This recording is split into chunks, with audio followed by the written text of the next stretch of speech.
Hello, this is Greg Olson. I'm TSI's Senior Industrial Hygienist and the Global Product Manager for the Health and Safety Instrument line here at TSI. Welcome to another in a series of product training videos.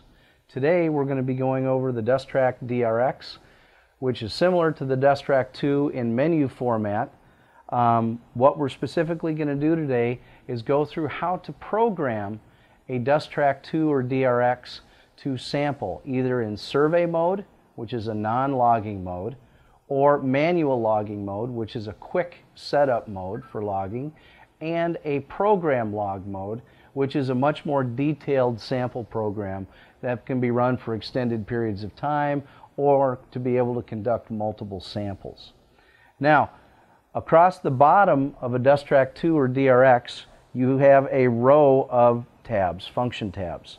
You've got the Setup tab, the Run Mode tab, the Data tab, the Graph tab, and a Main tab. We're in the main screen right now, which was actuated by the Main tab. What we're going to do is go over to the Run Mode tab, and I'm going to select that. Now, I'm going to pull out our handy-dandy stylus, and I'm going to go up here to the upper drop-down menu. The upper drop-down menu shows three different types of logging. You've got survey, manual log, and program log modes. There are 6 program log modes that you can access, and a manual and a survey mode.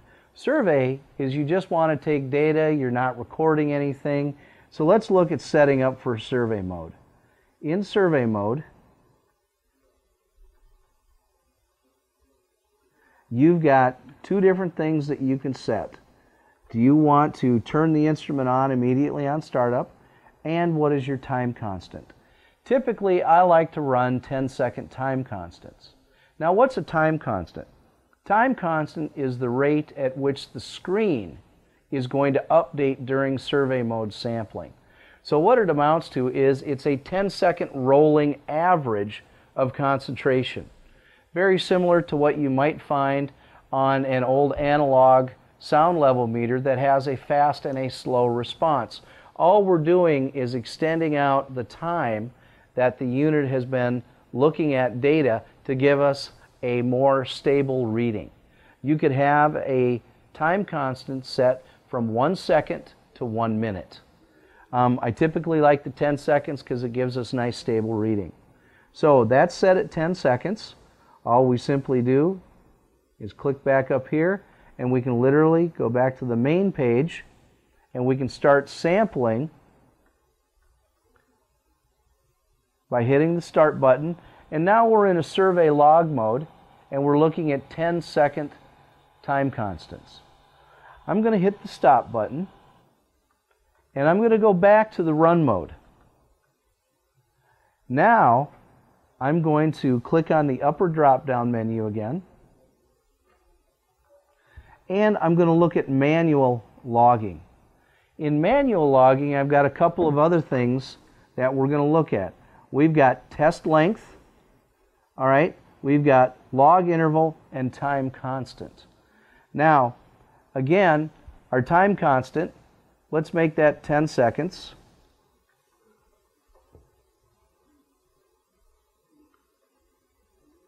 And hit the save button. And then log interval. Log interval and time constant are completely different from each other. A log interval is what rate do you want to capture data during a sampling event. Rule of thumb is if you're going to sample over long periods of time, let's say it's an 8-hour work shift, you'd want to sample at roughly a 1-minute log interval. At an 8-hour log shift, you'll actually have 480 data points, 480 minutes of sampling. Plenty of data to be able to analyze to take a look at any exposure issues. Now, if you're going to sample for short periods of time, you're going to sample for 5 minutes or 10 minutes or 30 minutes, you definitely want to go with shorter log intervals so that you have more data points to look at. All right? The amount of data points is ultimately up to you. How much data do you want to have to analyze later on by looking at your raw data? Now, for a 5 or a 10 minute sample period, you may want to log every 15 seconds. Over a 5-minute period, every 15 seconds, that's 4 data points a minute, or over 5 minutes, 20 data points. You might want to go and reduce that to 5-second log intervals, okay, which will make that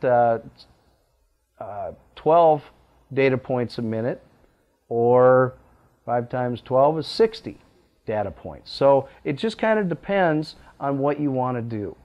All right, we'll leave that up to you. But a log interval, I'm just going to set that at 1 minute.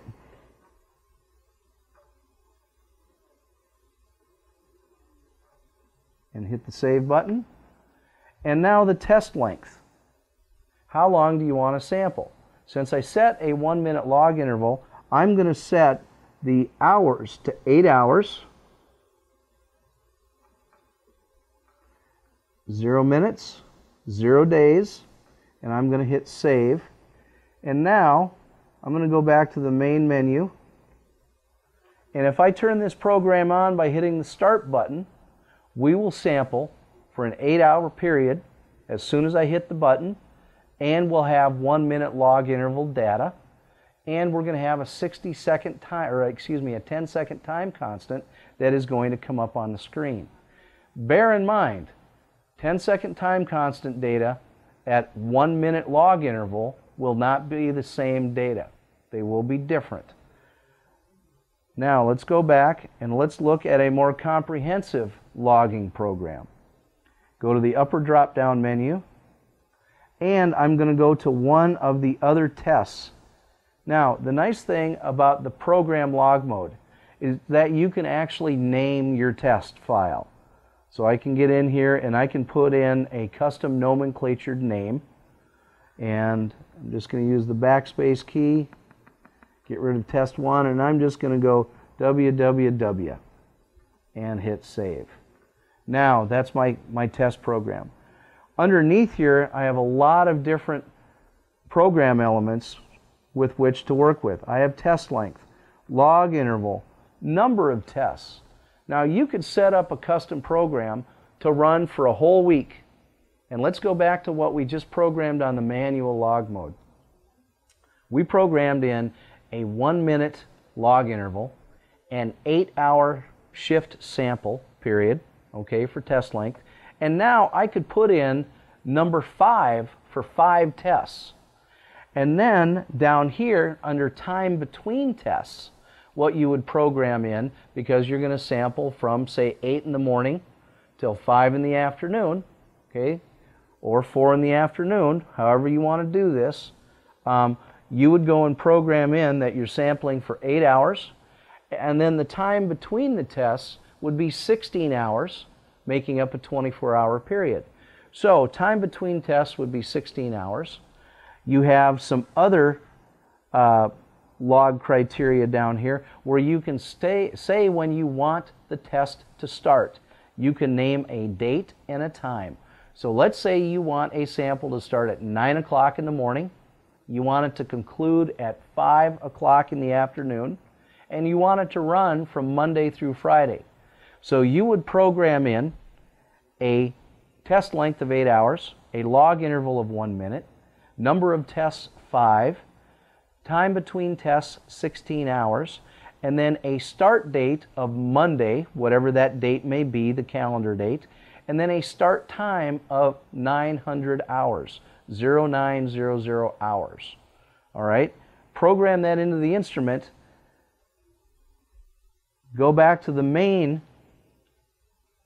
screen, and once you're here, you could go and program or hit that start button, and if it was, say, 7 o'clock in the morning, the instrument would go into a stasis mode for 2 hours until 9 a.m., and 1 minute before 9 a.m. at 8:59, the instrument will turn itself on automatically.